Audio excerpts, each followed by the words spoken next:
All right, hi, ladies and gentlemen. My name is Jake, and this is Dalton. I am Dalton with a microphone that will not stand up today. So, What podcast is this? this is Talks and Crocs, man. Talks and Crocs, ladies and gentlemen.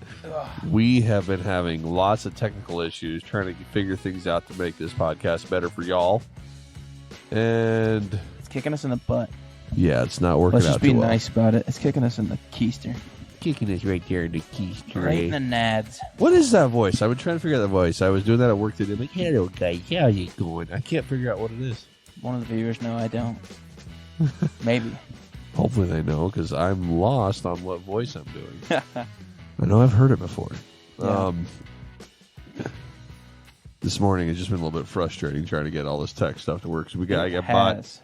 $135 camera for this, but StreamYard just keeps Hates us. keeps failing us. It We keep going hates us. blurred after 5 minutes. That's all bad settings. It's like that's setting at 720, not even 1080, which that camera is easily capable of doing 1080p. So I am not sure why StreamYard's like, oh no, we can't keep up. We don't know what's going on. It's just StreamYard being StreamYard. Oy vey. So right now, I think we currently got a collective crappy on that aspect. Yeah, that could be both of our crappies. I'm I'm just going to keep adjusting this mic, so get ready for that. Well, at least I don't hear it. It's not picking it up. Hey, that's good. That's a plus. That's a plus. And I've got my mic set up, so hopefully I sound a little bit better, and I'm not increasing volume like There you go. and then decreasing clear back here There like you I go. was last time. So, forgot what I was just going to say. We're using my phone right now We to are. try to get video here. So if something happens, I am screen recording up there.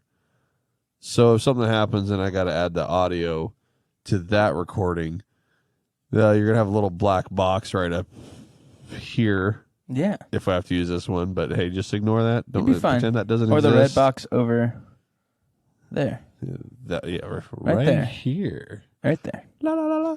But All right, guys. So let's just get started normally. How was your week, Dalton? it was good. It was long. It's super intensive. We got a lot of stuff going on this weekend. Just getting prepared for that. I got to cook like 8 gallons of gravy. That's a lot of gravy. Yeah, we're feeding 100 people on Sunday for volunteer appreciation. I'm So- supposed to be appreciated. Yeah. So you better Ooh. feel appreciated. Well, Just better saying. be good. I'm just saying. Good and gallons don't mix, man. Good and gallons don't mix. No, I'm Oh, hey, kidding. look at that. We just started. Chopping and screwing. Yeah, on my phone it looks good. Yeah. It's StreamYard. It's StreamYard. They So- hate us. So gallons of gravy. Gallons of gravy and just miles of biscuits, which is fine. But yeah, that's what we're doing. That's my weekend. That we have a conference on Saturday. Today I got to get prepared for all that. So I was hoping this would go seamlessly, so then we can just have a little bit of rest. But hey, we are dealing with StreamYard, so you guys might see us using a new streaming service soon. You don't know. Yeah, because I have no idea what's going on there. I think Freddie's, his didn't look as bad as what ours is No. looking right now. I don't know what's going on. We might have to do it the old-fashioned way. Just Record and then record sound to your Yeah. computer or something. Just add stuff later. Eventually, we are going to have a nice little mixer. And We will. That's just how we're going to do things from then on Eventually. out. Once we get it, the problem is it's like the one I think we want. It's cheaper than the Podcast Pro or whatever the heck it's called, Roadcaster, but it does more, a lot more, and it records all audio and mono. So we can go through and adjust it for every person's microphone. We can do like 6 mics, 2 phone calls. It's nuts what it could do, and it has little buttons so you can do different sounds. It does. I can have the boopty boops and the swashes. But Today, sorry, you good. So how's your week, man? I think I am been giving lessons in patience and keeping my cool. Because Monday I was just not having it. Yeah. Not having it all. Like I was kind of like, all right, machines, whatever. I'm used to working on those. Then I went to work on one machine, and this guy just comes over, that shouldn't have been over there. He's basically my counterpart. It's like, what's going on? What's happening here? I'm just like, leave me alone, dude. Leave me alone. So I think I got irrationally angry at him. Gonna explode. It got a little irrational there. I shouldn't have gotten angry there. I didn't say anything to him. That's good. I just kept quiet. Ooh, that's the worst. Yeah, and I know I had a resting bee face going. What may that look like from you? I don't know. Pure concentration, and you can't see his eyeballs. Yeah, the problem is I got this giant brow bone right here, so like people think I'm angry all the time anyway. Since you did. Oh, I don't care. It's like just like I got a giant head. Hey, we did find that out last podcast. You got a big old melon. Oh yeah, we were sitting next to each other, and I'm like, dude, my head is huge. I just have a bunch of hair that hangs down. If my hair wasn't curly and hung down, my forehead is ginormous. Ginormous. But my hair's curly, so it hides it. You know what I'm going to probably end up doing? What's up? Is researching the heck out of this and seeing why it has so many issues. Yeah. Because we're pulling in almost 500 megs download. I know, right? 400 upload. We should not be having issues with StreamYard. I don't know. Maybe it is a streaming service. I don't know. I don't doubt that it isn't. That's why I'm like, you know what? This is also why, like, when we started, I was like, man, we should just do audio for a bit. Because I didn't trust StreamYard right away. But then I was like, no, because if we just do audio, then we'll never get into video. Because then I'll just be lazy about it. And I was like, no, we got to do it both. And then we started using StreamYard, and I'm like, these mother lovers. Well, what we might doing if we can't figure this out, if we're able to just record audio on your laptop. Yeah. Because I don't want to record the microphone from my camera. No, I wouldn't want to do that either. Well, and like we can go. This might be this podcast, guys. We're just gonna talk through what we need to do. We're having problems but trying to figure it out. We might be able to do go to GarageBand through this and record the audio there, and then we can either do video on phone or try to use the video on the camera you got, and you know what? Do you know how to set up to your GarageBand right now? I can't. I won't know how to. I don't know how to record video on it yet, though. Well, why don't I just record video on my phone? We record sound on. I don't have GarageBand yet. Huh? I don't have GarageBand. Oh, I gotta get it downloaded. I thought they were automatically on Mac stuff. No, not it's anymore. Automatically on my iPad here. Not on this one. I had to get it downloaded, and I'm not signed in and all that crap yet. So I think once I figure out how to use it, let's do it. I think next podcast, let's do that. We're gonna record like video on the iPhone or whatever because it's got a heck of a camera. Oh, dude! I'm gonna or even use our expensive camera, but I don't know if we do sound just on the laptop, video on the phone. I can mesh them together. That's no big deal. Yeah, that's no big deal at all. I have no problem with that as long as we do our clappies. The clappies should make it all work. What did she just text me? Oh, he's getting messaged. So yeah, I think we're getting a lesson in patience here too, and just needing to adapt and overcome and figure out our issues and come up with a solution to it. And I think we're getting there. Yeah. Also, if any of you at home, in your car, at work, wherever you are, have a suggestion, please let us know. Please. And I'll tell you exactly what's happening right now. We'll record on the laptop. I got us connected directly to Ethernet, straight to the router. And we're getting great speeds. And it'll look perfect on there for about 5 minutes. 500 megs. Yeah. There should be no reason for the issues we're having. We'll have great video for about, 5 minutes? At low quality. 5 minutes. At 720. The camera is able to do 1080p, no problem. So, and then next thing you know, it just blurs out. Yeah. No idea why. Just blurs out and starts acting like we have no signal. And we do have the Wi-Fi turned off on the laptop, so it's not even trying to pull Wi-Fi. Yeah. So that's out of the equation. So it's not like we're pulling too much bandwidth somehow. No. I'll admit I was trying to blame the router for a while. I don't think it's the router anymore. It's got to be the software from StreamYard. Because I mean, it's not similar numbers. It's about 100 megs more when we go direct, but yeah. But still, even over Wi-Fi, we were at 300 download. We could, yeah. And 400 upload. Now we're 500 upload, 400 download. Exactly. So I don't understand that. There shouldn't be an issue. I'm just going to take this as lessons that we needed to get for patience. Patience. Are we both getting tested this week? Dude, I've been getting tested so much this week. And I didn't ask for this. I kind of figured out yesterday or the day before, and I just laughed. I didn't ask for this. I'm like, okay, God, I got you. I know what's going on here. Yeah. And I do need to get better at it, I will admit. I'm not going to deny that. I got pretty good patience. I'm pretty melancholy when it comes to all this stuff. But, man, it's testing me. Well, it's the fact that we keep having this issue. Oh, Lord. And we need to get you a different mic stand. I just need to. Let's just.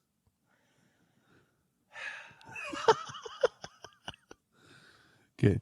Well, we will get better progressively as we go This on. will work eventually. And we just ask that you bear with us. We were going to have Pastor Frank on here. We were. Because I cornered him Wednesday night after I got done with children's church. Currently in Omaha. I straight up cornered him in the kitchen of the church. You did? Yeah, it was in the kitchen. He went in there he had the stuff for communion with him. And I'm like, hey, Pastor Frank, has Dalton talked to you? He goes, no, he hasn't. I'm like, oh, okay. Well, I got this. I'm going to get him. I proceeded to get after him. Like, hey, so we were talking about this last podcast. I named Conflicted. I was hoping to get resolution today. Kind of did not happen because he's in a different city picking up our speaker. Omaha. Yeah, he's in Omaha picking up John Tash for this weekend. Omaha. So, yeah, he didn't. And I'm 100% sure. I know that his wife is also our pastor. And she's awesome. She's the best person ever. But I'm almost certain that she told me last night. She's like, yeah, Pastor Frank's going to leave early, go pick up John Tash in Omaha. He's going to spend a day in Omaha with Cross. Why didn't we have her come in? Did she go with them too? No, but she's with one of the guys that came down from Texas. And so she's just spending time with some people. She's got her posse. She's got a posse coming, man. I got to feed them too. They're from Texas. So they got the posse up here. Yeah. They got the gang. What are those called? The old Western gang? Well, they call them posses. Call them posse? Okay. I'm sorry. It's like the group of people come up on horses. Get the posse together. We're going after them. I grew up around farm kids and doing farm stuff, but I don't know. See, I grew up on John Wayne movies. Ugh. So yuck. I know all. What? Ugh. John Wayne's the best, man. He is really good, but man, I'm just. Did you ever hear about when he kidnapped the KGB guy? What? So, for real? Or? Yeah, Russia or the Soviet Union back then. I forget who was in charge of it, but caught wind that John Wayne kept bashing them for communism and all that, and they wanted him dead. So the CIA got wind of it, went and got a hold of John Wayne. Like, hey man, you need to be careful. Yeah, this is the KGB might be coming after you. And John Wayne's like, I ain't scared. So him and his writer went and kidnapped the 2 KGB guys that were after him. They hired some other actors. John Wayne pretended to beat the heck out of them. Just acted it out. And these KGB guys were so scared they ran back to Russia. Shut up. Yeah. True story. Multiple people I have a horrible time with this word. Collaborated it? Yeah. But yeah, true story. He kidnapped KGB that were after him. That's wild. It was him and his writer for the movies. I almost don't believe you. That's true, though. I'm telling you. I trust you. I don't believe you right now. See, I'm full of random information. I went to the John Wayne Museum in Iowa? No. In Texas. Oh gosh, I love it. I want to go there and spend more time there. It's like Old Town. Used to be the cattle trade of America. They have a rodeo every weekend. What is it? It's like Dallas, Fort Worth. Oh, okay. Fort Worth, Texas. And they have my favorite thing in the world. They have this gun simulator. So you get to go in and you get to actually use gas blowback guns and be in high stress situations. And so it's the best training without actually having to shoot a firearm, which is amazing. Did I ever tell you about my most favorite training I did in the service? There's about 5 semi-trailers hooked up with a Humvee inside.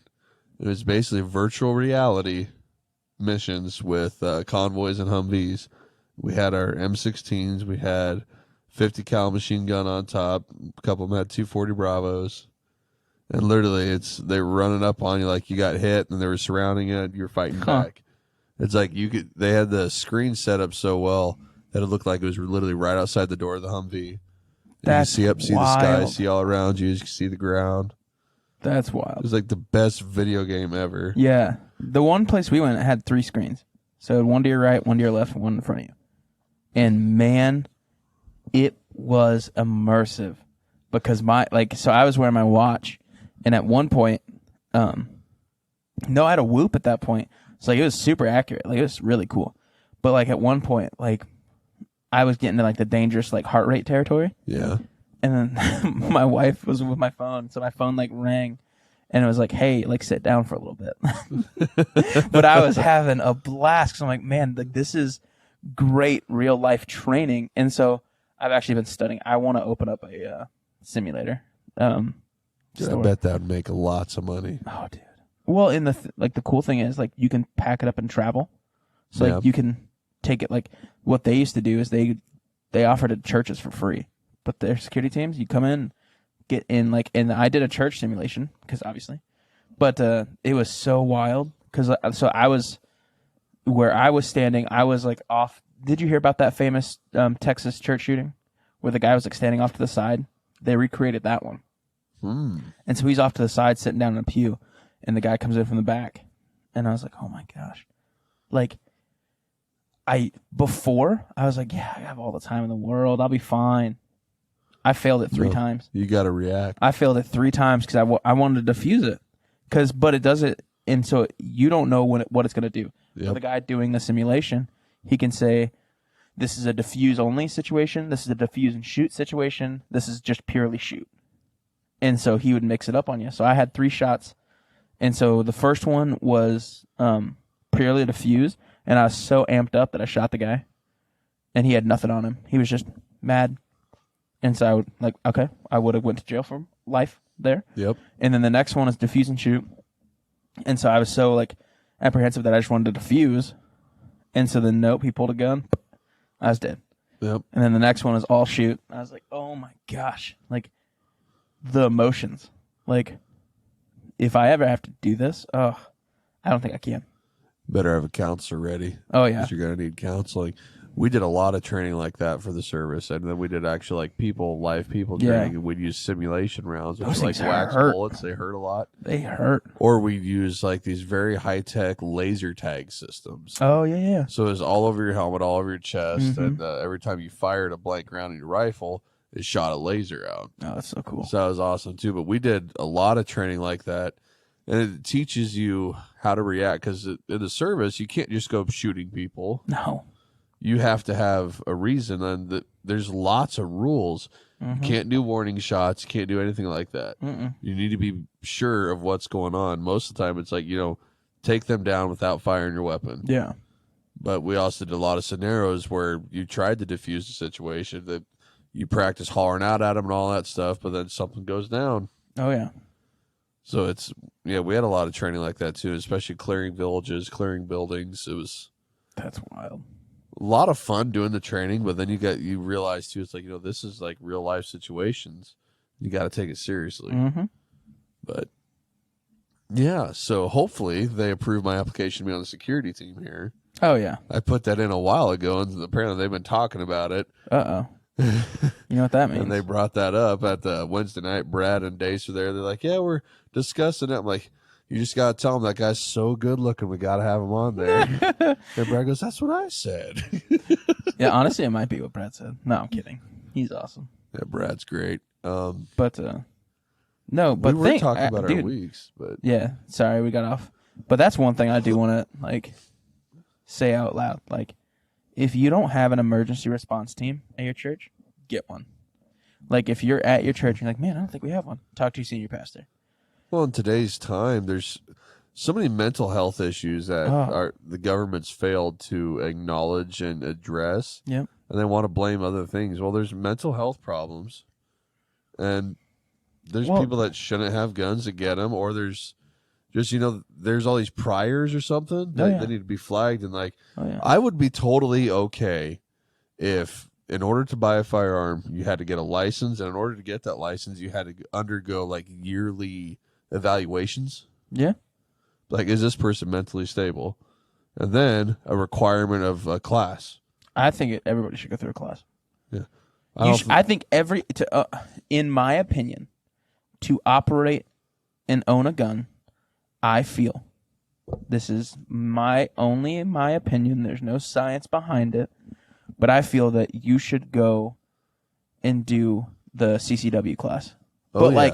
But then those instructors have to go through a more rigorous course because like you should understand how to operate your gun, how to fire it, how to clean it. Because like I know a lot of people that have bought guns and like, all right, cool, now what? And I'm like, wait, what? And they're like, yeah. How do I take this thing down? And I'm like, you didn't take it down before you bought it? Like you bought a used gun and you never took it apart? Like, do you know if it operates? Well, the guy said. I'm like, well, the guy said a lot of things, but he sold you something. I was like, if you don't know one thing, like I never trust a salesperson, ever. It's like for me, I love the Second Amendment. Obviously, I am all for it. And we should the people should be armed in order to defend themselves against I'm for constitutional carry.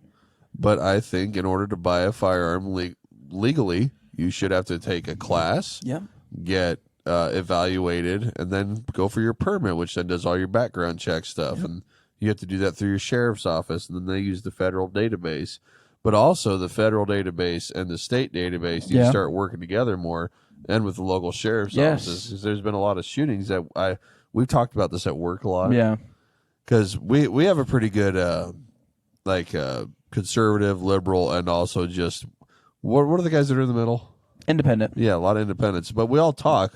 Oh yeah. It's great. That's how it should be. We've all came to that conclusion. There needs to be classes. You need to be evaluated, and you need to get your federal background. There should be a federal, state, and like a local background check. Yeah, but then I mean, it only does stop legal sales of firearms. Well, I mean, it doesn't stop public sale of firearm, which in some states is fully allowed. Like here, like you don't need a paper trail. If I were to sell you a gun right now, there's no paper trail needed. That's what I mean. Which that one I don't know how you'd police that, but I think at gun shows and all that there should still be that like, hey, I got this permit. Yeah. And I had to do all these things to get this permit. You know what? It's been harder for me to buy a gun at a gun show than walking into a gun shop. Well, see, last gun show I went to, I flashed my CCW permit. Oh yeah. Filled out a paperwork real quick, and I walked out with 2 pistols. Yep. Normally, it has taken me much longer to get a gun at I don't know why. I don't know if the guy's just like, because I think it has to be paper, which is fine. Yeah. But it's like, it takes me forever. Yep.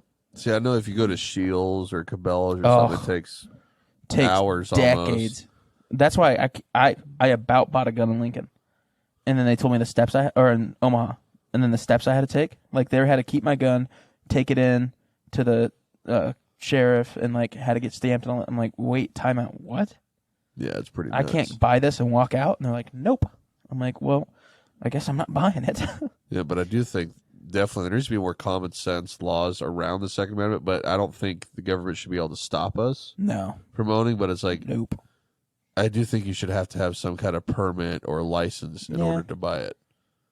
And if that's the case, then open up. Let us have automatics. I'm sorry, but it's just a stamp. You just got to pay a little bit more money. I know, but that's the thing. Just get rid of those things. Get rid of the stamps. That's dumb. I don't need especially for silencers. That just helps people. I mean, it takes away hurting your shoulder, stops hearing loss. And they're not silencers. They don't silence your firearm. They deaden the sound. Them. Yeah, they suppress them. Sorry, suppressor is the correct word.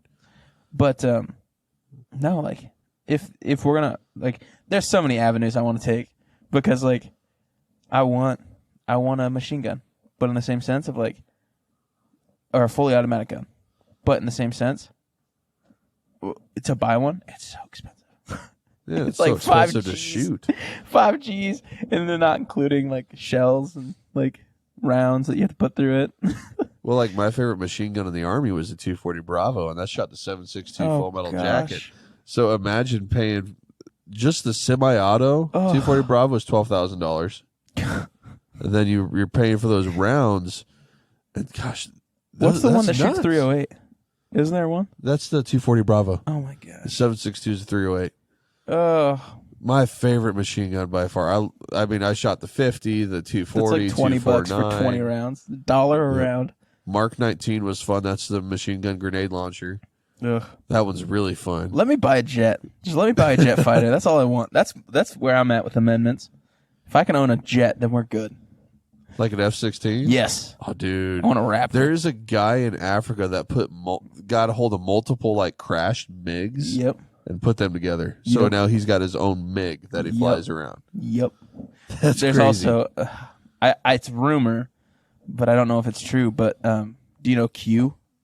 Do you know who the Q Fix is? Like, or the Q Fix is a gun, like the Honey Badger. Oh, okay. The man that made 300 Blackout. Okay. Q. I don't know is like if there's anything else extra, but there's rumor that on his African ranch he has, it's like it would take a day to get across this ranch. That's how big it is. That's crazy. Huge, like massive. And apparently that's where like he does a lot of testing. And so apparently he has some pretty heavy weaponry and like jet, like Well, it's F-16. probably easier to get in Africa. Oh, dude. That's what I'm like, bro. I bet there's no laws out there for him. Like, it's just a like do whatever you want kind of thing. Yeah. You bought this giant. You bought this country. Do whatever you want. Because like apparently is allegedly. I'll use the letter Kenny. Allegedly, it's allegedly amazing. Apparently, allegedly. So this goes back to what we talked about the first episode. We will talk about everything. Oh else. yeah. Hey, we're not doing a just podcast. the Bible and all that. We will talk about everything else. It's like we're having a conversation about guns and all this, but we are on the podcast still. We have done a full turnaround from being mad at StreamYard to, man, let's buy jets. Jets. Can we buy Machine guns. F-16s? How much is an F-16? Alexa. I looked up a Black Hawk helicopter once, and that oh my land! Can you buy one? Yeah, you can buy one if you have like de-weaponized? $400,000. Well, I mean, a Robin is $500,000, but did you know the? No, the Black Hawk was like 900,000. Sorry. Oh yeah, I want an A10. Rap. Brrr. That'd be awesome. But yeah, a cool sound to hear in I don't life. know why, but I was looking up because I have a friend that flies, but like he was talking about wanting to do a helicopter, and I was like, man, that'd be so much fun. And so I was looking up how much it costs to like have a helicopter. I'll never be rich enough, ever be rich enough. Well, you can buy like the mini helicopters, but my issue is they all have like a weight limit of 250 pounds. I don't. Just touch like I can't even fly in those things. No. Even the single one-person ones, it's like Nope. I outweigh them tremendously. I could pick it up. basically. But man, it'd be so cool. Like you have 2 hours of flight time at 100 mile an hour. You know how far you can go? Oh, dude. Well, yeah, 200 miles. But still, that's in a straight line. Oh, That's 200 miles. That's in a straight line. You're not curving around all these roads and taking forever to get somewhere. It's just like, oh, I'm going here to here. Normally it takes me an hour and a half to drive. Boom, I'm there in 20 minutes of flying. Imagine, I want a hog hunt out of a helicopter. Oh, that'd be so much fun. Just, I've been told the bacon you get off them wild hogs is awesome. I heard you can't make bacon, but See, I don't know. I don't know. You got to do it a young one. That is what Oh, somebody told me. yeah. You got to shoot if you want like bacon on it, you got to be a small one. Yeah, it can't be a big one, which is fine. Yeah, which is fine. I'm kind of hungry now, dude. Dude, I'm starving. What are you doing for lunch? Saving money. That's what I'm doing for lunch. That's what I should be doing. We want a house though, so we're gonna save. We're gonna save like 10 G's, but that's where I got lucky with the VA benefits. oh yeah. I did not have to have a down payment for our house. For your VA loan, right? Yep. That's Too nice. bad I can't use that to buy rental properties, though. Oh, for real? I mean, you can if you do what I told you about with house hacking. Yeah. Where you live in one unit and rent the other. And then I think that one's still like the same with the FHA loan where you have to live there for only a year. And then you can repeat it, which is pretty cool if you want to get into that. So I'm telling you, man, you need a house hack. Bro, you try to talk my wife into that. Good luck. She hates neighbors. Well, yeah, but it's only for a year. Yeah, but I mean, you tell her. I'm just trying to help people and set you up for life. Yeah, and I'm trying to keep my head above water here. I don't want to drown because my wife's going to be mad at me. Yeah, the wife. They do that things. I don't like making my wife angry. No, that's why I am very good at not doing that. And if I think I make my wife angry and I start bugging her, honey, are you mad at me? You're mad at me? Well, then she does get mad at me. I am not mad at you. Yeah. I'm sorry. Do you love me I'll do still? the dishes. Okay. No, that's the funny part is like, I try my best not to like make my wife mad, but in the same sentence, like in the same time, same breath. I'm like, but I don't care. Like, if you're going to be mad, that's your emotion. Yeah. If you choose to be mad at this thing, all right, well, it's going to be a rough day for you because you're going to be mad and I'm going to be doing something happy. Does Chloe shoot guns? No. She does. Just not as often as I think she should. Because Shawnee, she's got a 9mm and a 40. Yeah, Chloe has her own 9. She's got her a 243. Mm. She doesn't like shooting my 270, but we can't shoot it now anyways because the barrels wore out. Yeah. Which is sad. That was the one I used since I was 12.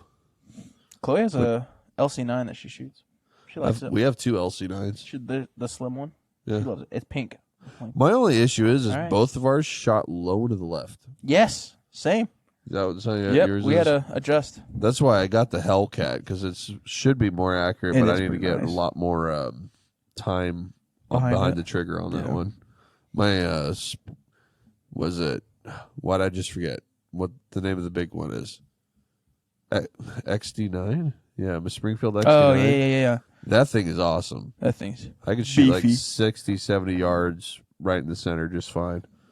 But I'm also trying to- holding like 17 or 19 rounds too. trying to So get it's heavy. the Canik TP9, the Meta.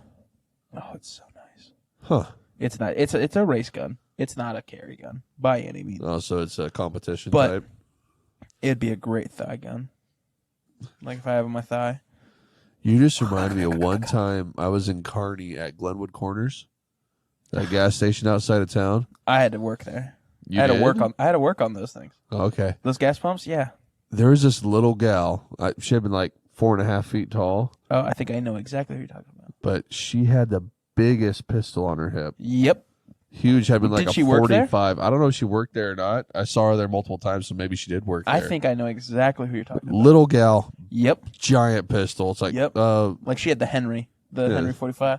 it's like no one's gonna mess with you just because you have this huge thing on your hip. It's like if you miss, you're just gonna knock them out. With the blowback. Yeah, Have you seen that shot? There was some famous hunter took a 50 cal and shot a doe, missed high, yeah. shot over its head, but the concussion from it. Yeah, was like enough to almost take its head off his shoulders. I'm like, yeah. okay, you don't need that.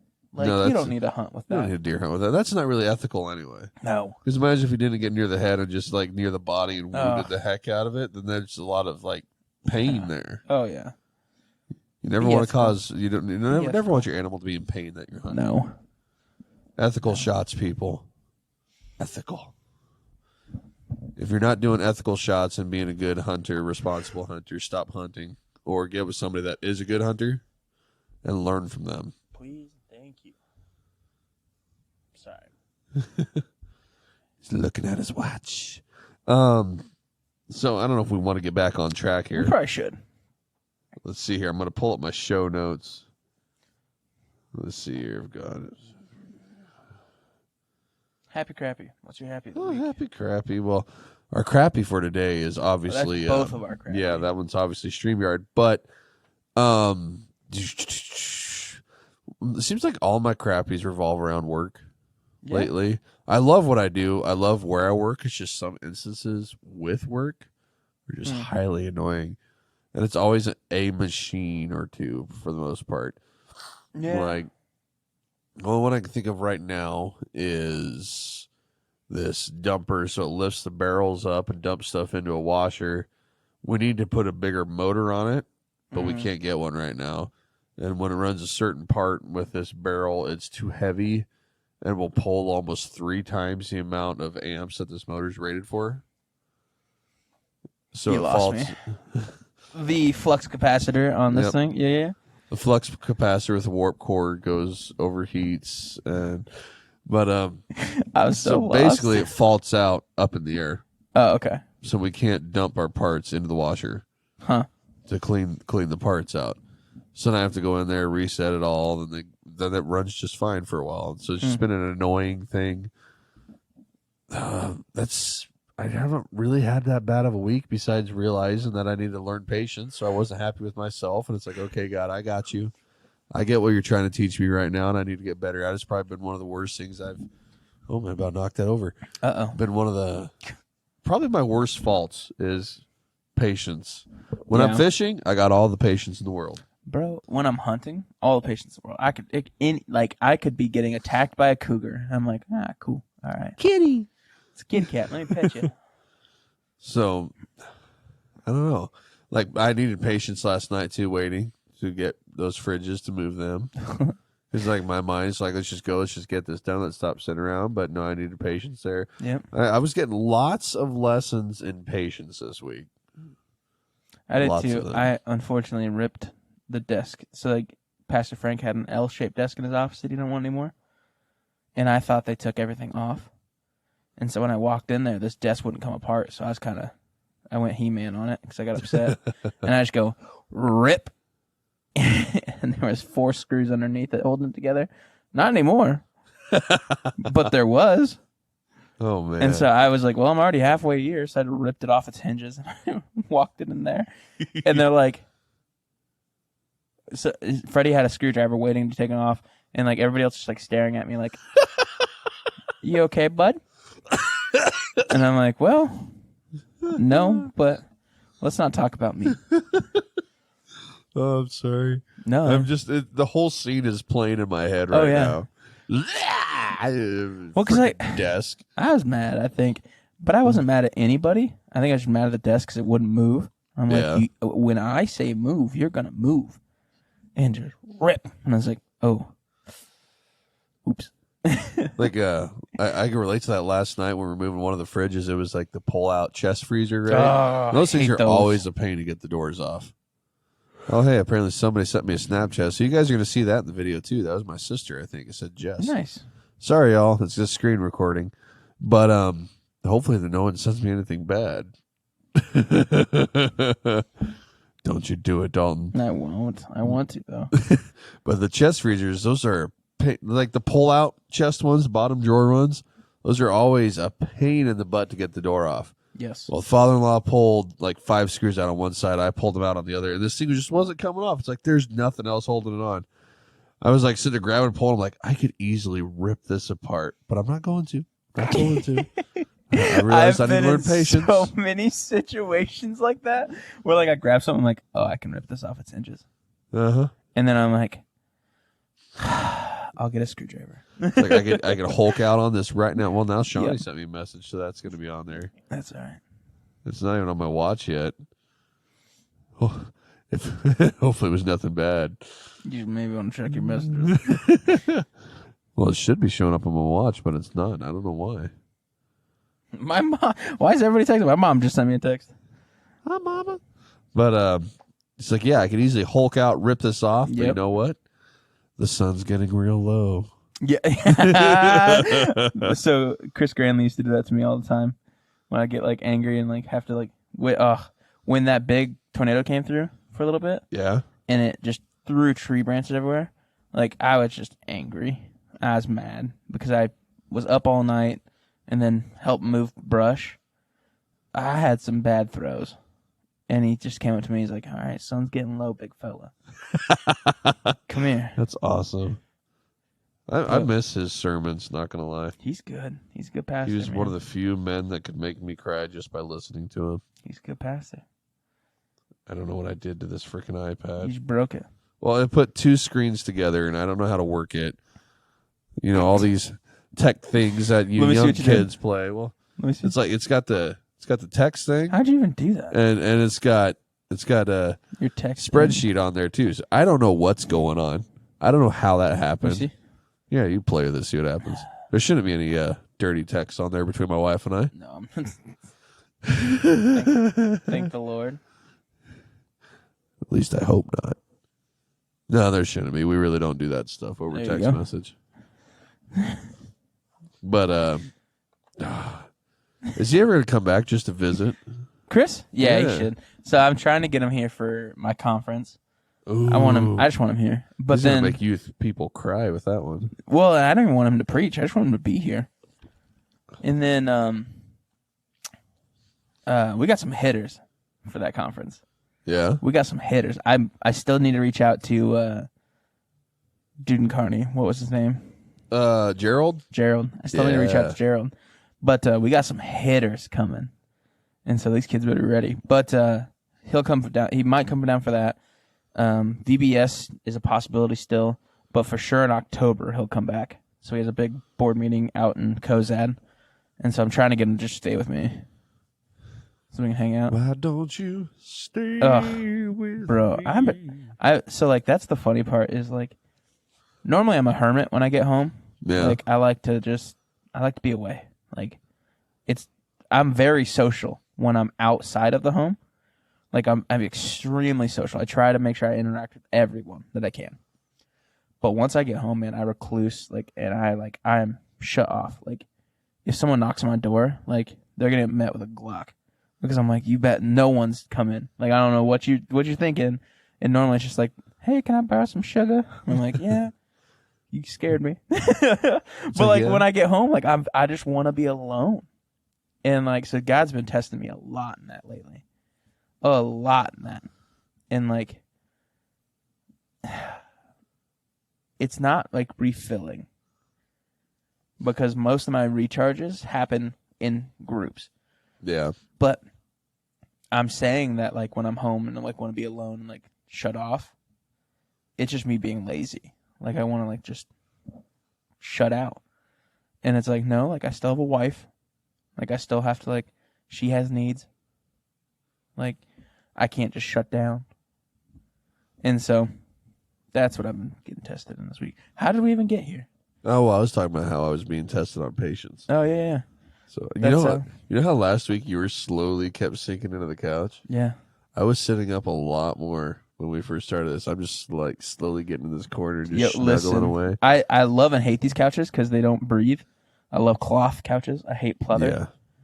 And so, like my couch in my office, I was sitting there and I was reading a book. Not a fan. Read it. No, he's a fan of the book. I'm a fan of the book, but it's called Not a Fan. Read it. Read it. Just read it. Trust me. Read it.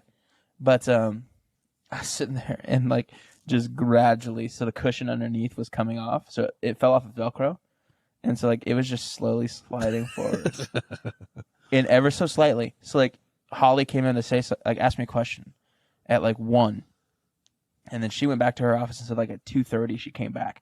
And, like, I was slid all the way forward and, like, hermited into the couch. And she's like, what happened to you? I'm like, oh, I didn't even realize. And I scoot back up.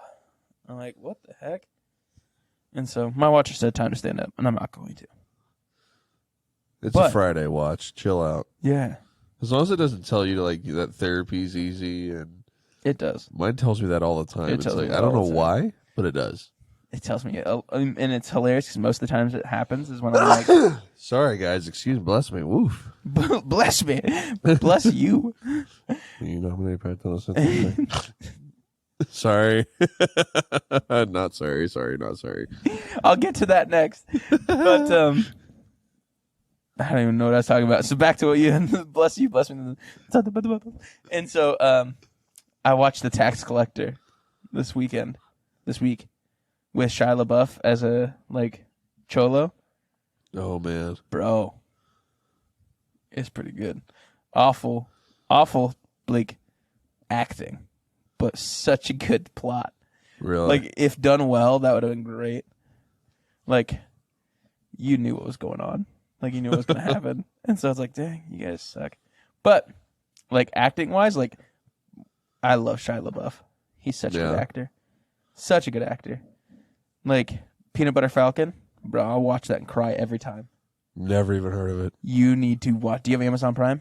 Yes. Let me see if it's on there. Because if it is, you're watching it. You know how often I cry now? Do I need to cry more, apparently? Yeah. Like, dude, I'll put on Touched by an Angel every night. I'm telling you, you need to see if you need to see if you're able to get that. I know it's on Paramount. That's where we're watching it.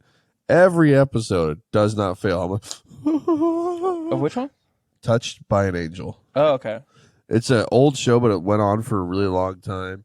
And then they did one where it was like kind of a movie with this little boy who had some kind of terminal illness. Yeah. And his mom was a songwriter, and she like God put it on her in this show. God put it on her to write another psalm. So she wasn't wanting to finish it because he knew that he was gonna be like okay to die when she finished it. And the angels like kind of talk to her, talk to the kid. There's a lot that goes on, but eventually she does finish it, and she gets like the whole choir from church and school to show up, and he's on the porch, and they're singing this song, and it's "I Will Testify the Love" is what the song is. Yeah. If you listen to it, and you're gonna get emotional, like especially if you pull up the video with it from YouTube. I know I did, but they're singing it, and there's a guy on there. His name's Andrew, the character Andrew. He's one of the angels of death, so he helps take people to heaven when they die. So he tells the kid, are you ready? And the kid's like, yeah, I am. And they've picked his flag up. My voice is changing there. Put the flag up that the kid made. The mom's singing down there, and then he passes away. And yeah, that's my sad. eyes starting to water. That's sad. It's really good though, and it's really moving. That's sad. Jeez. But I recommend that show to anybody. Touched by an Angel. You know how weird it is? We go talking from guns, Matt at StreamYard, and now Touched by an Angel. Warned you guys, this is an ADHD podcast as well. Do you have Paramount Plus? Yes, that's what I watch Touched by an Angel on. Peanut Butter Falcon, baby. All right, Peanut Butter Falcon. The Peanut Butter Falcon. Do I need to watch that by myself? Since I got Ronan all the time with me? I'm trying to think. There's some cussing. Okay. But, I mean, it's a really good touching. Like, I think kids could watch it and... I could still hear you. I thought my phone was going off. Oh. But I think kids can watch it and still get a good message. But it is a little risky sometimes. I'd say watch it by yourself first and then be like, okay, bro, we got to watch a movie together. We need to get you a different mic stand, I'm telling you. It hates you. And the funny thing is I use this every Wednesday. I use this every Wednesday. Yeah. Because once it's up there, does it move? Yeah, no issues up there. Does it move? But the second I move it past its breaking point, it's an Amazon special, so. Hey, these are all Amazon specials that I'm using besides the phone. Actually, that stand over there is probably the best one. And I just don't use it. The one that has a cup holder? Yeah. That Who is just awesome. whipped up? What? Someone just pulled up to the church? Yeah, whipped up in here.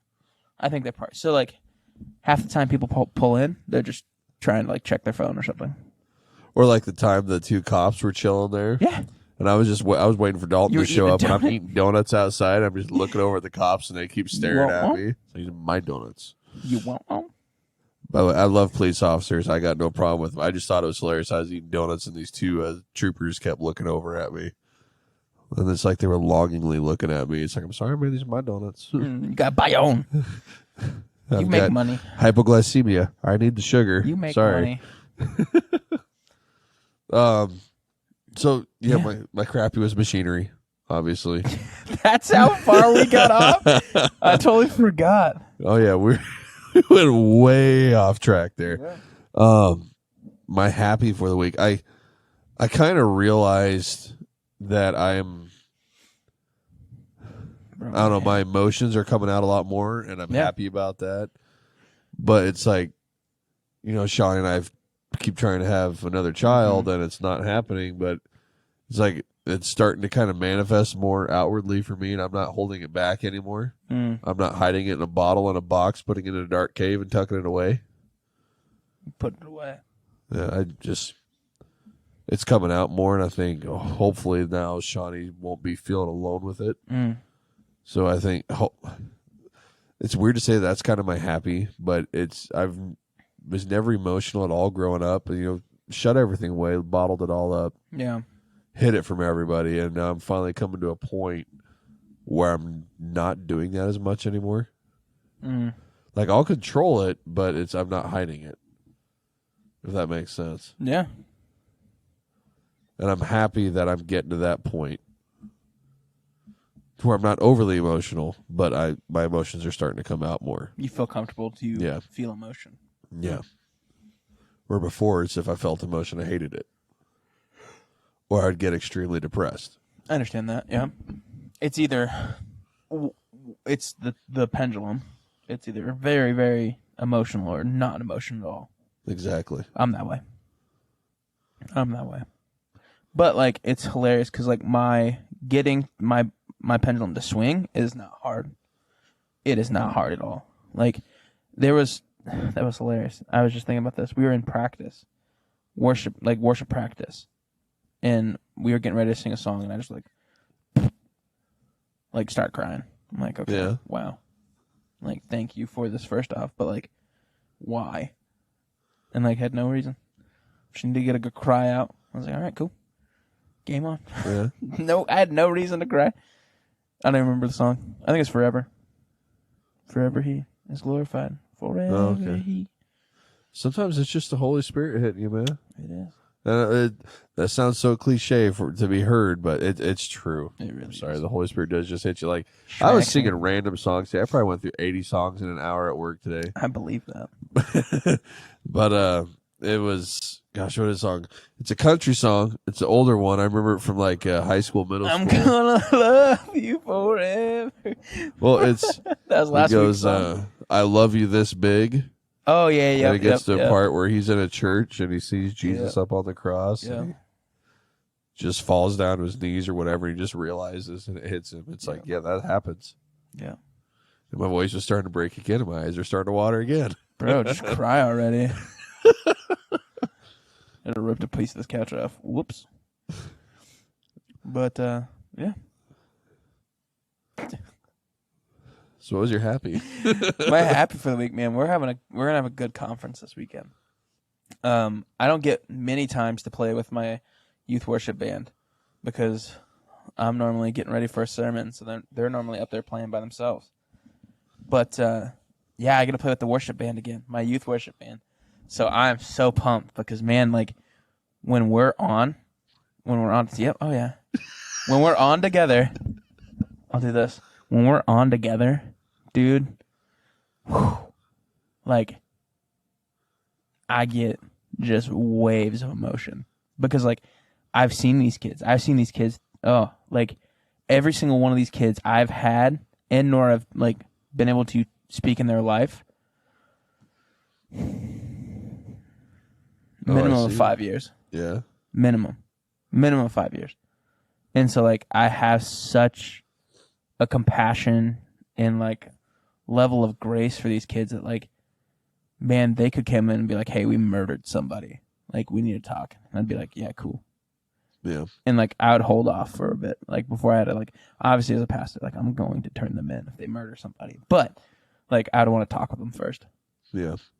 And so like they have such an unfiltered access to me that like when we're able to worship together and like lead worship together, because it's one thing to worship together outside of leading, but when you add that aspect of leading others into worship, like I tell my team every time we play, I'm like, listen, as a team, we're just glorified door holders with instruments in our hands. But once we get to that spot, like our goal as worship pastors at that moment is to hold the door open. Yeah. And for everybody else that we're leading to choose if they want to walk through or not. So like a lot of them, when they first started, were like upset that people wouldn't get in or wouldn't get engaged. I'm like, listen, it doesn't matter if they do or don't. It's their choice to walk. I was like, we can't force them. We can't ask them to. But what we can do is hold that door wide open and make sure any and everybody can walk through. Well, sometimes that worship is not meant for everybody. It just hits one person. As long as it hits one person, that's all that matters. Yep. I just hope it never leads to... He's fine now, but Dan, man, scared me. Yeah. That scared me. I was all by myself. He just wasn't feeling good. Fell out in the middle of service. But he's great. He's good now. We've talked to the family. He just got another notification. Did I? Yeah, looks like it's a calendar notification. I can't read what it says, but hey, you guys are seeing my calendar. I might just I can actually edit that down on my phone before I send it to myself, so I can crop it. That's the word I'm looking for. I can crop that. Crap out. Crap it. Crappies. You're gonna go fishing now. I'm in. We're definitely fishing, and you need to take me golfing. Sure. This summer, I'm getting a new putter on Monday. It's coming in. I said I was saving money, but I spent $12 on it. Is that just gonna stay Amazon gift cards? It might. You might need to go. I'm gonna adjust that. You keep talking over there. Yeah. Worship. But yeah, I'm getting a new putter in, so that's exciting, guys. That's so much fun. Amazon, thank you. Amazon fulfillment, whatever that looks like. Thank you for getting it to me in a timely manner by Monday.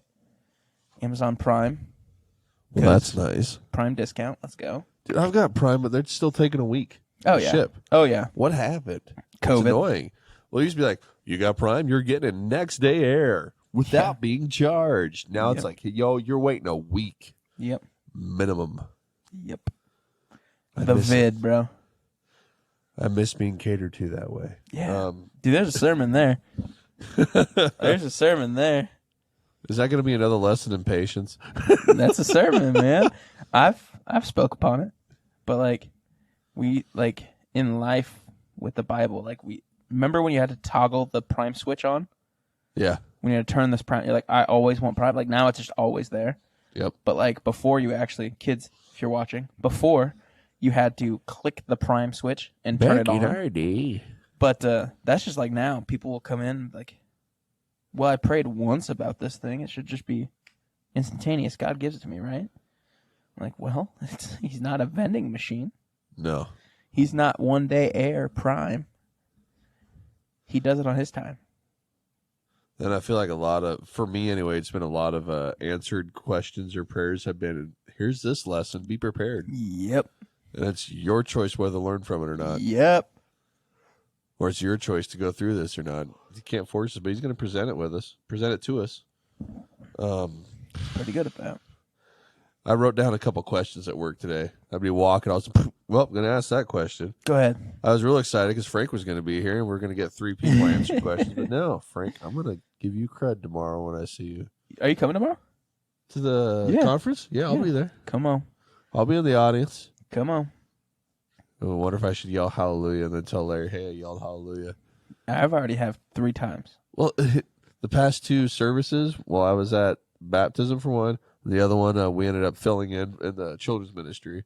And then you weirded me out when I was in the middle of all the kids. And that's hilarious. Deep voice, and all of a sudden I hear a really deep voice behind me. It's like, that is not a child. And there are only really other women in here that are adults. So what is going on?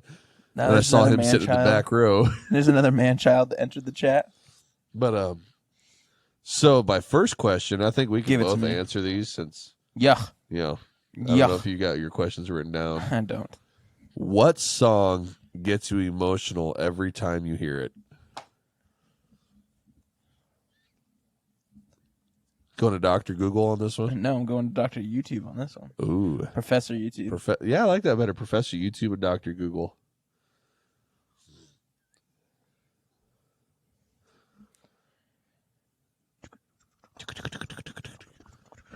Ooh, that's a good one. Intermission. It could be any song, by the way. It doesn't have to be Christian song. Any song. Oh, well, it's obviously going to be Christian for me. Okay. Because I love how... Oh, there it is. No ads. We're not about ads here. No, I hate ads. But I want ads on my other YouTube channel.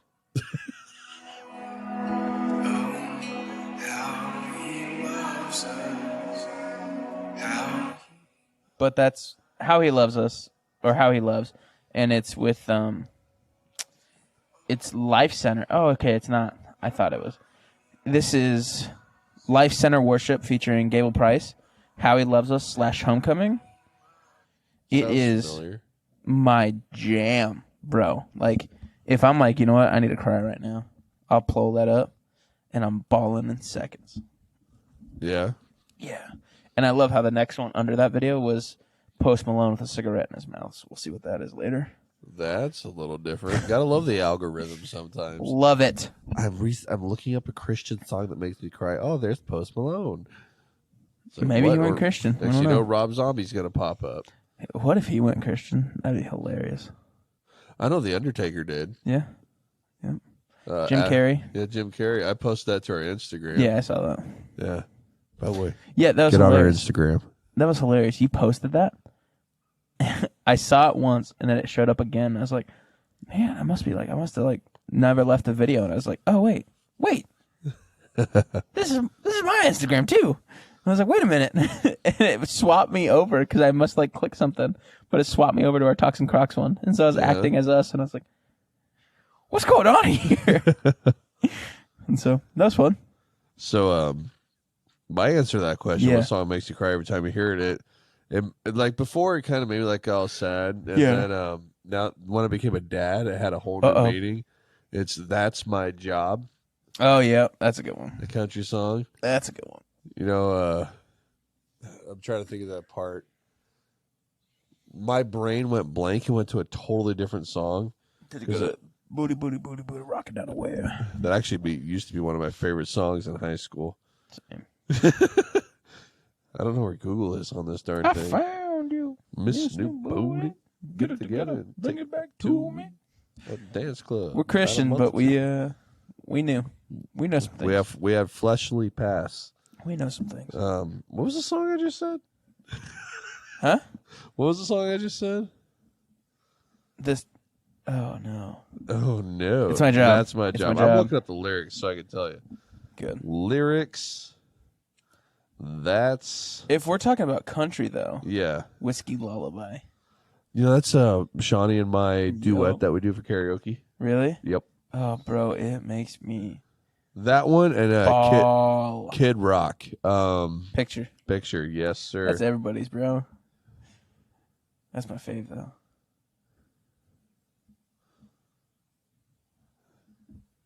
Ooh, I might be able to catch the baseball game on Saturday too. Huskers now play at 4:05. Sorry. Go ahead. It got to the part of the lyrics that says, "But I say, Daddy, I'm so afraid. How will I go on with you gone this way? Oof. How can I come up with a song to say I love you?" It's like, oh my God. Yeah. Go ahead and try not to cry.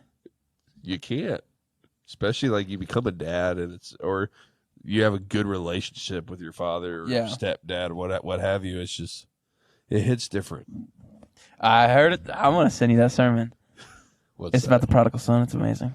But Tim Summers from Elevation Youth.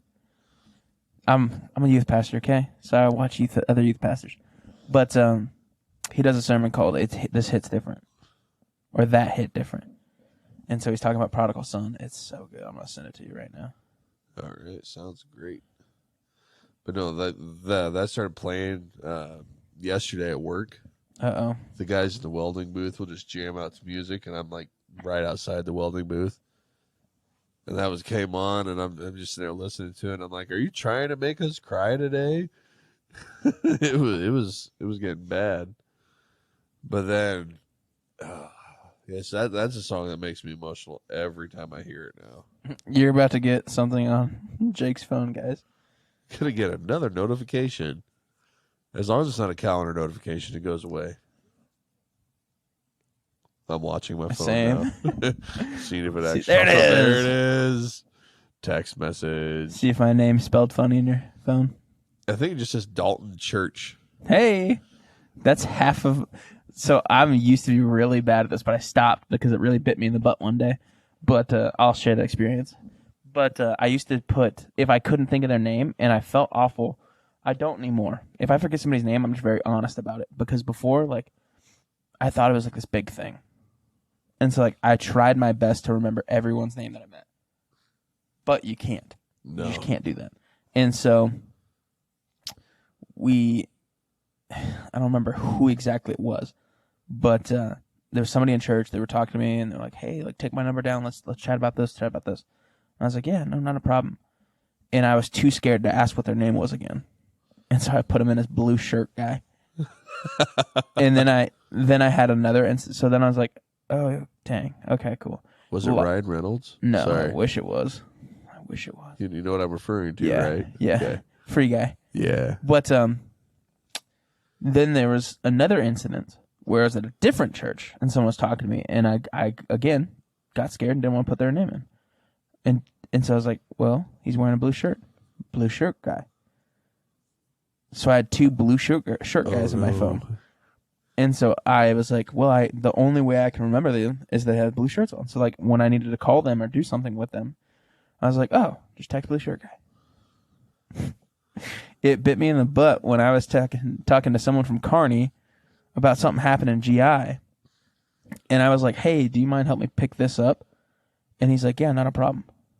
I'm like, cool, well, it's in Grand Island. He's like, yeah, that's not an issue at all. And it's like, something happened and I wasn't able to make it. But the kid drove all the way from Kearney to Grand Island to pick something up for me to then bring to my house that I wasn't even at because I had to go do something. But I just thought he was in town, so I'm like, oh, I'm just canceling on a guy that's in town. No, I canceled on a guy that had to drive 45 minutes. Oh, man. And then 45 minutes back home. And so I was like, ugh. So that's what bit me in the butt. And so I had to... guarantee you felt horrible about that. Oh, dude, I paid for his gas right away. Oh, I was like, hey, listen, here's $60. I'm so sorry. But he was great about it. Yeah. Well, it just tells you what kind of person he is that he was willing to drive that far just I to met help him in you church. out. I met him in church, so... He should have been not that good. All people in church are good. So well, he should have been that good. Next question. God. When at a restaurant and you get your drink, so it's like one of those machines where you can press Coke and you have all these different flavors or something like that. Yeah. Let me get back up on my mic here. Your mic just got way better for some reason. Yeah, I got a lot closer right in the middle. I told you I got to be like right into this thing to talk. Do you, just go straight for the original flavor, or do you start mixing up? Like, as example, I do the ginger lime. I'll do a little bit in the bottom of my glass, and then I'll fill the rest with Diet Coke. You crazy. You psychotic person. Hey, I love that flavor. I don't mix what the Lord perfected. Hey, he added seasonings for a reason. He did. I'm just kidding. I'm kidding. But no, I'm like a good Christian. I just drink Dr. Pepper. So I don't need any all those other flavors. I have 23. I have 23 flavors to choose from. I'm fine. I cannot stand Dr. Pepper. I'm sorry. It is way too sweet for me. I love Dr. Pepper. Way too sweet. I have, every time I go to, my wife loves going to Magnolia. Texas, Waco. So the silos and all that, like the Magnolia Farm thing. It's Chip and Joanna Gaines stuff. Oh, okay. I know Chip and Joanna Gaines are. You'll be fine. It's amazing. But you can literally see everything they have within 30 minutes. So I get bored very fast. Chip, if you're hearing me, just build something for us dudes, please. Could you imagine getting him on here? Because he's so ADHD, too. It'd be nuts. But if you hear me, Chip, build something for us guys, please. Like an arcade, I don't know, bowling alley, something. Like, I love that my wife can have so much fun there. And, like, I do. Like, they have great things. Like, I see a lot of things. I'm like, wow, that's super awesome. But, like, give us something to do when my wife's shopping, please. And so I normally skip out, and I go to the Dr. Pepper Museum right up the road. Huh. Past the high school, you got to go past the football field. It's on the other side of the football field. And I have been there, and I have seen every single inch of every single exhibit there at least 3 times. But every single time I go, I make sure I hit every single exhibit, every single inch of every single exhibit, because I love it so much. See, even though I'm not a big fan of Dr. Pepper, I'd still go to the museum. Yeah. I love museums. Just seeing the history of things, how things came to be. I love that. Oh, yeah. And, like, they have this huge well that, like, you can see down in. I'm like, man, open that thing back up. I want to drink that. I want to drink the original Dr. Pepper water. Sorry, that was weird. Like my face twitched with that on. There's Dr. Pepper water that I've not been able to drink yet, and one day I will. Huh? Dr. Pepper water. It's not an actual thing. It's just the well that they have in there. Want to drink from it? That'd be interesting. This is where our podcast has come to. So. You know, I've been listening to Tim Ross and all that, all because of you now. You're welcome.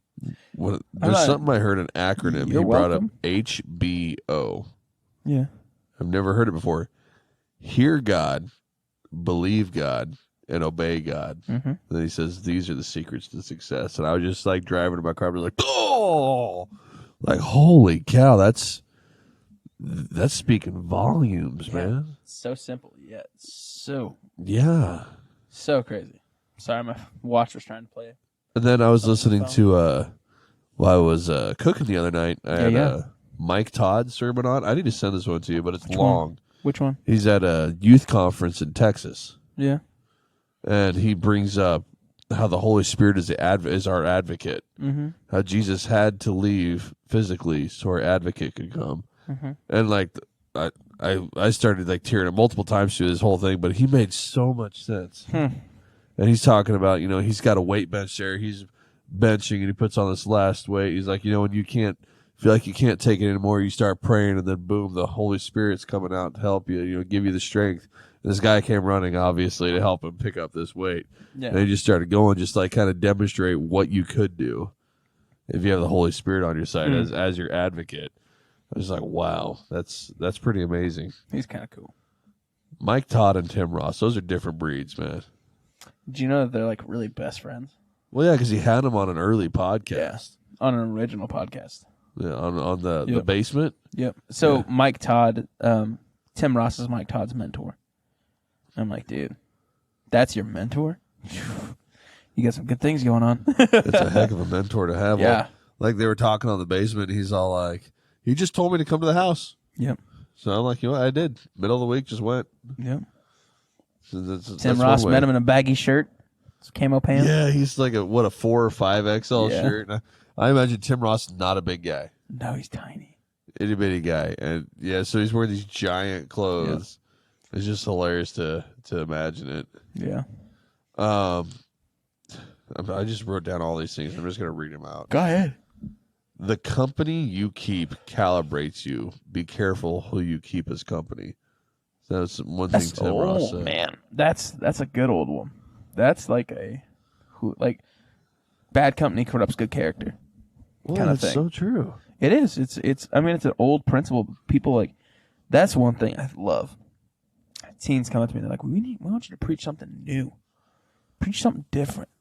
I'm like, listen, I'd start preaching something different if you guys weren't falling for the same traps that were happening a year ago. Yeah. Like, if I would preach on something different if something different happened.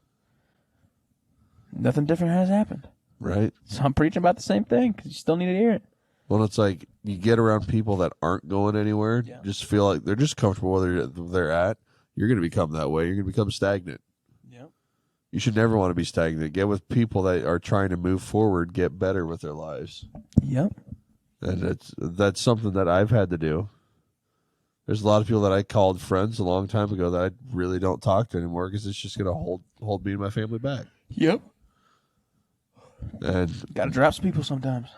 Yeah, and I started getting into these like motivational speakers, listening to them, talking to them, getting with the church, and it's just all moving forward from here. Yep. That's just where I'm going.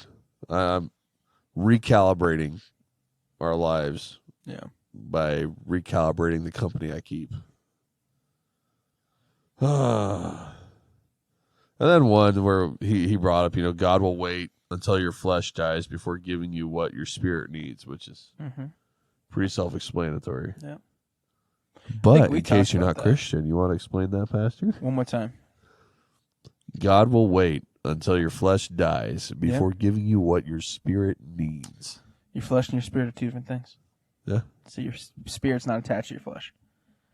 Your flesh will thrive on things that feed it. So it thrives on your anxiety. It thrives on your depression. It thrives on things that you need. Not things you want. Yeah. Not things you want. But your soul and your spirit, like, it needs things. And wants things. Like, your soul wants to be a good Christian. Your soul wants to have a better faith. Your soul wants... And so what's blocking your soul is your flesh. Yep. And so people think that, like, to feed your soul, you got to starve your flesh. Starving your flesh ain't going to do nothing but build worse things. Because your flesh is still going to be hungry. Yeah. Your flesh is still going to be irate.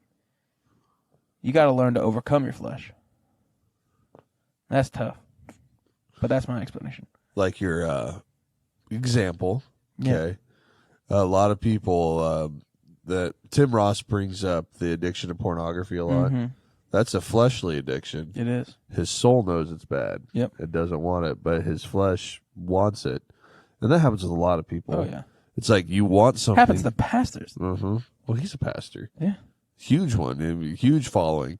But it happens a lot where it's like you know this is bad, yep. but yet you still desire it. You got to fight against that desire.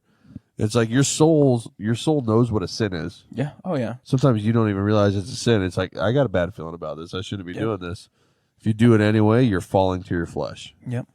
If you, I don't know what, rebuke it, reject it, whatever. You can.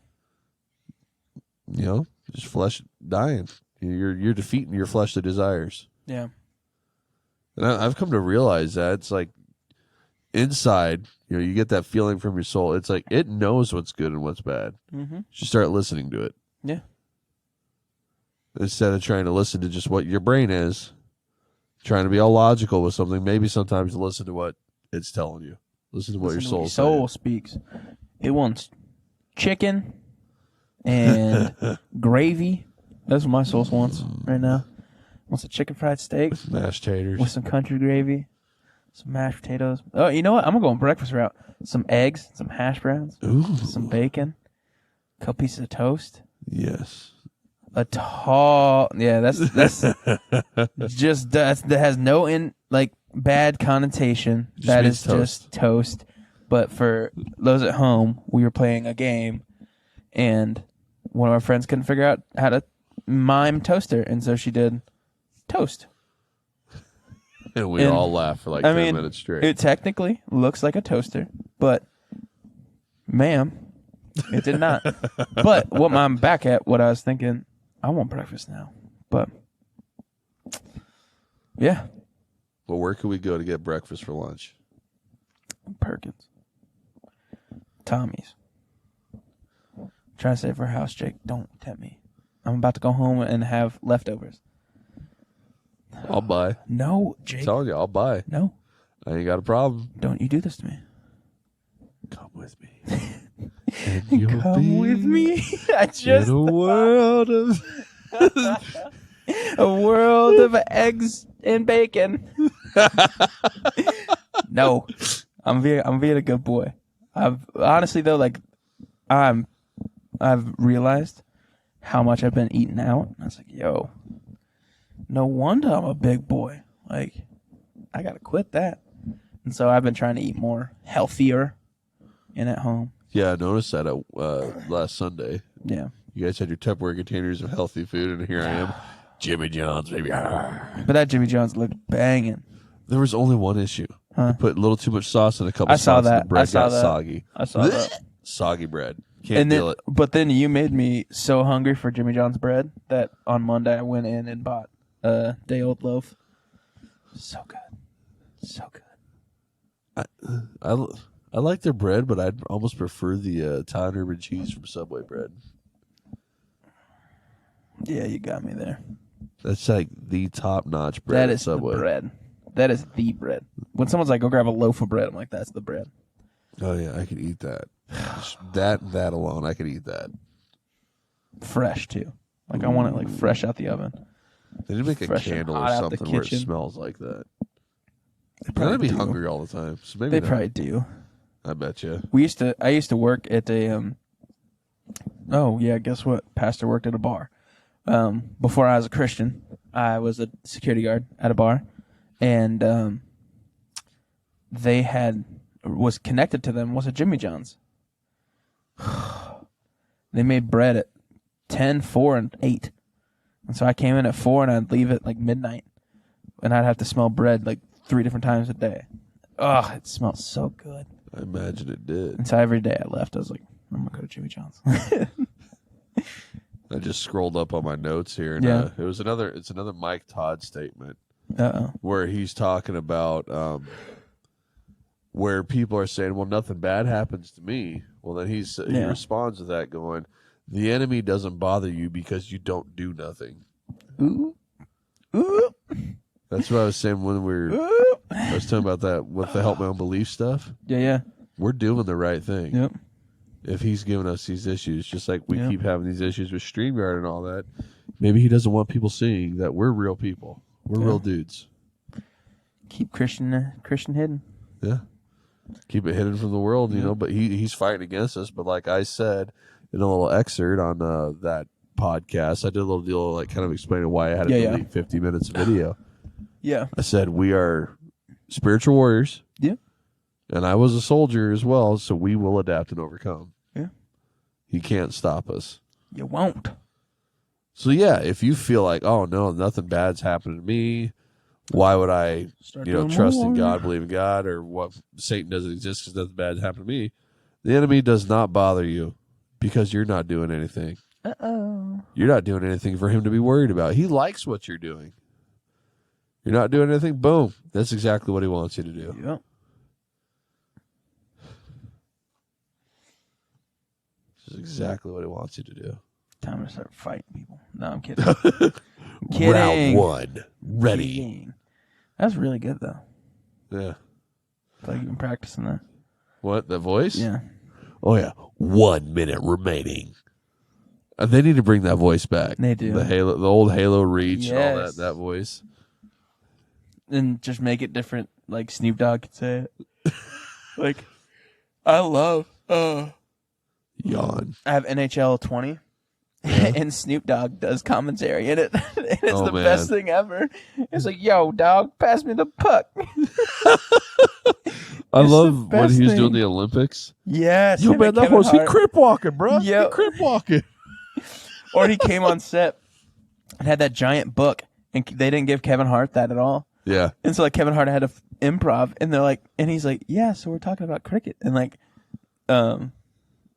Snoop's like, yeah, we're talking about cricket. They have this centimeter bat, and they're going to play for this long. And, like, Chris is just, like, staring at him. Or not Chris. What's his name? Kevin Hart. Kevin is staring at him like, where did you guys gave him a book? And then my favorite meme ever has come from that, where Snoop Dogg's feet are, like, hanging out under the desk, and, like, you can't see Kevin Hart's feet. Yeah. My favorite thing ever. Oh, man. Sidebar. It's a good sidebar, though. It is. But I've always thought they need to bring that voice back. Even to Call of Duty, I don't care. I think, honestly, it is iconic, like, having different voice actors do that stuff. Like, have Snoop Dogg get in there. Have, like, all these funny guys. Like, have Kevin Hart in there. Like, I'd be hilarious when I, like, shoot somebody on Call of Duty and all you hear is Kevin Hart screaming. Like, that'd be hilarious. Hilarious. But I just miss the nostalgia of playing Halo Reach with my friends in high school. Or no, that was after high school. Halo 2 or 3? I don't know. One of them. Never played one of the Halos with my buddies. I hated Halo. And hearing that. What? I did. I know. I'm a multiplayer? I'm a bad gamer. Yeah. I hated Halo. But just the nostalgia, sitting there playing with everybody, doing the LAN hookups, all the multiple games, systems. We became tech nerds just to play. And it was, you'd hear First Blood, First Strike, 5 minutes remaining. It just brings back the memories of just not having any worries. Yeah. Bring 2015 back. Or did you have worries back then? What? Was 2015 worry for you? 2015, that was 5 years after high school, man. Oh, dude, I'm sorry. Bring me back to the 2000s. Yikes. I'm talking like I would only been 4 by then, so I don't want the 2000s yet. See, I was born in 92, so I still remember the 90s, and I loved the 90s and the 2000s. I was born in the 96. Yeah, I think after 95, you were born in the 90s, but I don't know if you can call yourself the 90s, maybe, because you can't remember it. No, I call myself a Gen X or Z. What am I? No, you're a millennial still. I'm a millennial. You're a millennial. You're like the young millennial. Yeah. I'm a middle-aged millennial. I've got a buddy where I love to remind him that he's an elder millennial because he hates being reminded he's a millennial. Really? Is it David? Yeah. Huh? Is it David? No, he's only a year older than I am. Oh, okay. Well, this is a guy I used to work with in Columbus. Oh. That just reminded me. We have not played Call of Duty together. No, not for like 3 weeks. Dude, text David after this. We're going home playing. I'll shoot him a message with my watch. Do it. Right, meow. We will end this podcast early to go play Call of Duty. You don't understand. I have a finite time before I have to be back at this church. Yeah, are you coming back tonight or is that Yeah, tomorrow? What time you got to be back tonight? Probably about 4 o'clock-ish. That's only like 3.5 hours. 4.5 hours. Sorry, 4.5 hours. No? Yes? Yep. No? Yes? 3. It's 12. 3.5 hours. I can't math today, ladies and gentlemen. Oh, have mercy on my soul. I'm not forced to come back, but I have to come back. Yeah. So you know, one thing I wanted to ask Frank, but I'll ask you too because you're a pastor. Ask me. How in the world do you approach people that you love to try to bring them in to Christ when they've had so much hurt and they just they think that only church is Christianity? It's going to be a very vulnerable moment because you're going to have to show them your hurt. Show them what you've had to walk through. They're going to play they'll play the old, well, you don't know what I went through yet. And then you're like, okay, well, fine. But just try it. Yeah. Just try it. Give them a set date. Be like, just try it this one time. And then if you hate it, you hate it.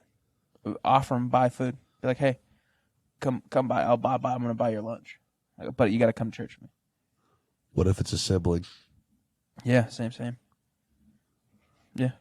What like every time my mom comes now. Well, I'm talking, but the same hypothetically, thing, not hypothetically at the same time. Same thing. It starts with a conversation. It starts with when they see you change. If they see you change, is when they start believing. So we're going back to lead by example. Yes. Like we discussed. Yes. And whatever you say, you got to live. Like you can't just throw things out in the universe and be like, oh yeah, I'm a Christian now. Because it's so hard to like see on Facebook with certain people that their family, you love them, they're going through these struggles and they're just like, they're tough. Crying out. And it's tough. I just want to reach through the screen, grab them and be like, I'm trying to show you. I've told you, I've invited you to church. I've told you to listen to our podcast, listen to this podcast. But the devil has a grip on some people, man. It's like, I'm not telling you to go just open the Bible and start reading it freaking Genesis or whatever. No, sometimes you need to build that relationship before you ever even open the Bible. Yeah. But the manipulation that happens from the devil is what shies a lot of people away. Because they think they're not good enough, they're not good, they're not okay, they need to be clean before they walk into a church. I'm like, listen, shut up. Like, you don't. He just wants you. Yeah. All of you, unfiltered you. Because you give a filtered self, you think you're filtered to Jesus. Guess what? You're about to go through a whole nother filtering process. He's going to filter you again. So just come. No matter what. No matter who you are, what you do. Show up. But then it's also so hard to just reach out and grab somebody. It is. And hug them and be like, Jesus loves you, I love you, God loves you. It is. Well, because that'll push people away too. And then also say that, like, everything's going to be fine. Because it might, you know what? It might not be. I think that's something I would never say to somebody, that everything's going to be fine. But you will find peace. You will. I found peace in a lot of things that I know were bothering me ever since I was a little kid. It's like, I grew up without a father, and that's something that used to bother me a lot. Yeah. And Shawnee would tell me, you need to go get therapy on this. Like, I'm not, because I'm stubborn, for one. Yeah. But also, I would admit that, it bothered me, obviously. But I have peace in it now. Teresa is here. Huh? Teresa's walking up right now. Maybe we get her on the pod. Well, it's her and Nathan, so I think they're going to do some work. But well, they both come in. They can both come in and say hi. We can share mics. But no, I came to terms with things, especially when one day that we're singing, "You're a good, good father." Yeah. That's who you are. It's who you are. And then it just hit me. I had a dad. Yeah. I might not have had my physical dad because he chose drugs over me. Yeah. But my father was here. Yeah. It's boom. All of a sudden, I'm crying in church during worship. that door was open, and I walked through it. Apparently, my soul's like, yo, we're going through this that day. Worst. I was sitting there crying. Shawty's making sure I'm okay. It's like, no, I just realized I had a dad. Yeah. I wasn't alone, man. Yeah. Sorry. It's all right. Take a moment. But that's what happens, man. Like you think you're good on a subject, and then it hits, and you're like, whoa, wait a minute. Like I fooled myself for a while. I was like, you know what? I've really worked through the trauma and all the things that my dad did. And, like, I'm good. Like, I don't need to be filtered. And it took me going halfway across the world to sit there and, like, I was by myself on a staircase. Everybody else is asleep. And just bawling my eyes out. Because in it, you want to know what I was watching? The funny part? I was watching The Ranch. It's a good show. Yep. And that scene where Rooster died. Yeah. All right, if I just ruined a TV series for people. But when they were doing his funeral, man, it hit me. That, like, I plain as day, I heard from the Holy Spirit. Like, I was like, man, why did my father leave me? Like, why do I have to work through this pain? Why do I go through this trauma? And the Holy Spirit's like, who am I talking to? Am I talking to Dalton or am I talking to David? And I'm like, whoa. My dad's real name is David. Yeah. And I'm like, whoa, time out. Now you're talking to me. He's like, well, good. Because I built you to be you. And I built you to be your father. I'm like, whoop. Dude, I was a mess. And that's simple. Like, that's nothing. Like, there was no theological craziness that went on. But, like, I was a wreck for that whole rest of that week. Yeah. Because I'm like, yo, I did not handle this trauma. And so, like, I had some very extensive sessions with my pastor. And we sat down and we talked and, like, had to work through a lot of issue. And I was like, what the heck? But yeah. So that right there with me, that was the first time I've ever been vulnerable with anybody else besides my wife. Mm. So not only with Dalton, with everybody else that listens to. Yeah. I told you I'm getting more vulnerable about things. Good. Means he's working. Means he's working. Yeah, I realized at that point all these things I went through and all these other things that happened were because he was there. Yeah. He was with me. Yep. You made it out. You made it through these things because of him. Well, it's like I take all the stuff, my father wasn't there, all the bad things he did. Yep. I learned from that what not to do. Yep. Learn how to be a good father, a good dad, because I saw what the bad was, and maybe that's how it was supposed to be. The best lesson you ever learn is from failure. Yeah. Failing sucks, but sometimes it's necessary. Man, but you know that oven's hot now. You put your hand on it once. That's all you need. But that's good. I got a story that keeps popping up in my head, but it deals with me. I might cut this part out because I'm just going to ask if you think it's okay to tell this. Yeah. It was I had a shotgun and somebody called me for no reason besides they just felt like they needed to. You can share it. All right. So I'll probably leave that in there where we're discussing it then, since you said okay. I wouldn't get into too graphic a detail, but you can share it. I suffered through a lot of depression, especially in high school. My friends might not have seen it, but this is an experience where I realized that God intervened himself. He intervened, and he saved my life by using people. So I used to write a lot of poetry. Yeah. I don't know if I ever said that before. I used to write a lot of poetry. I don't know if on the podcast, but to me. I used to write a lot of it, and it came to a part where it was like very dark, depressing, and at one point I ended a poem saying like it's 3 o'clock, click, boom, basically. And there was one point I was just sitting there up in my room, and apparently Satan almost got me because I had a shotgun under my chin, 12 gauge, loaded, safety off. finger getting ready to go to that trigger, and I started getting a phone call. And I started like loudly in my head here. It's not an audible. It's more like a feeling words. I don't know how to describe it. It's a weird thing, but just kept getting told, answer it. Answer the phone over and over again. And I'm pretty sure the person called me more than once. So I finally answered it, and she told me, I don't know why I needed to call you, but I felt like I needed to call you and talk to you. And I don't know if I ever told her what was going to happen. Yeah. But she saved me that day, and I know God worked through her to save me. And he was sitting there yelling at me to answer the dang phone. Yeah. And who else would love you that much but a father? Yeah. The father. Yeah. That's what the sermon we shared with the kids. I have heard the prodigal son, God, at least 3,000 times. I've heard it preached so many times, but this time it was different.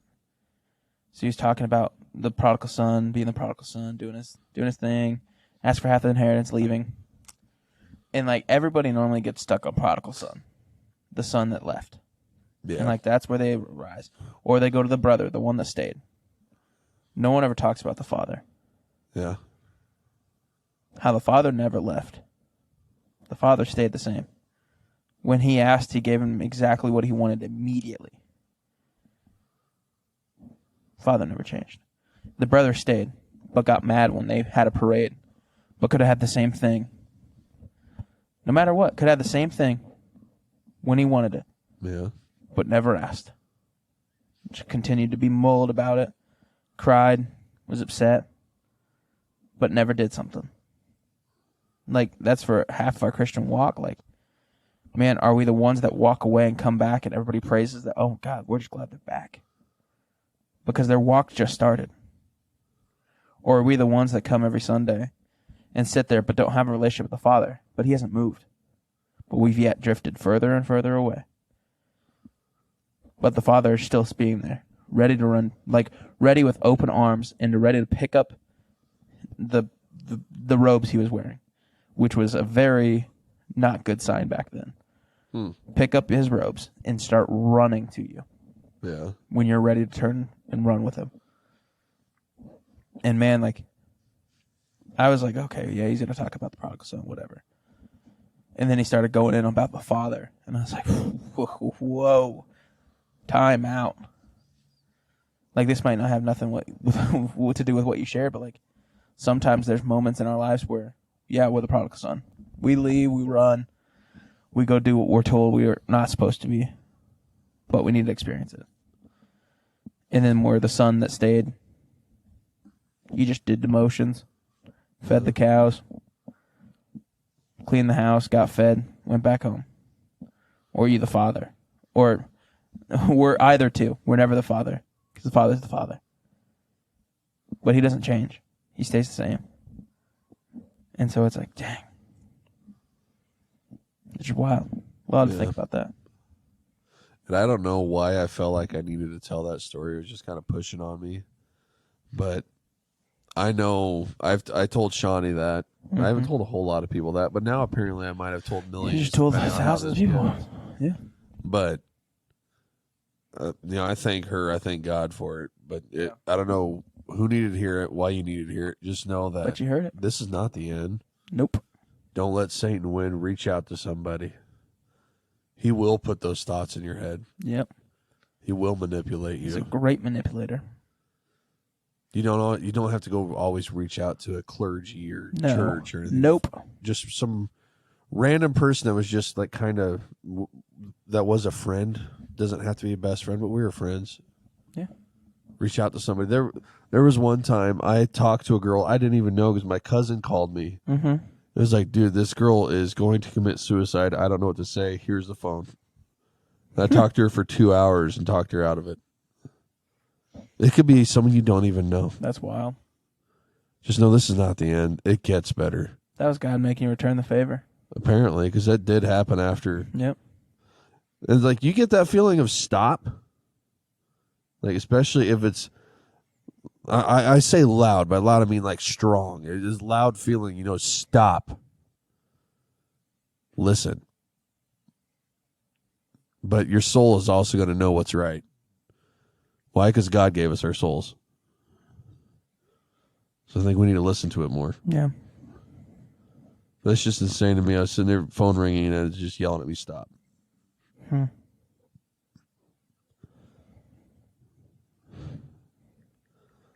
kind of don't know where to go from here now. No, you're good. You're good. Sorry, I got to send this Wi-Fi password to somebody. You're good. Wi-Fi password. Wi-Fi passwords. Make sure I sent the right one. Well, in case it is just us next week again. Yes. Do we want to start talking about topics? Yeah, what do you want to do? What do you want to work upon? We can talk. What do I got here? These are some old ones I have written down. Oh. I've got, these would be some decent ones. Can the Bible be an idol? Mm-hmm. Speaking things into existence, biblical or not? And do Christians still sin? I think those are some controversial topics we can kind of discuss if we want to, if we feel like it. Yeah, I'm down for it. We can do that tomorrow or next tomorrow.